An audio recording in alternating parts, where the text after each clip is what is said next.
எடப்பாடி தான் இதில் முடிவு செய்யக்கூடிய ஒரு முக்கிய புள்ளி. ஆனால் டிடிவி ஓபிஎஸ் 2 பேரும் திமுகவுடைய கைப்பாவையாக மாறிவிடுகிற வாய்ப்பு வருகிற பொழுது தான் அமித்ஷா கொச்சி வழியாக டெல்லி வர சொல்கிறார். நேரடியாக வர வேண்டாம், எது வழியாக? கொச்சி வழியாக அண்ணாமலை தான் கூட்டிகிட்டு போகிறார்.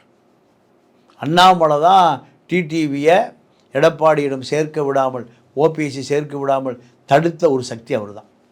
இப்போ 2 பேரும் விரட்டப்பட்டு அதிமுக ஐக்கியமாக வைத்தவரும் அமித்ஷா தான்.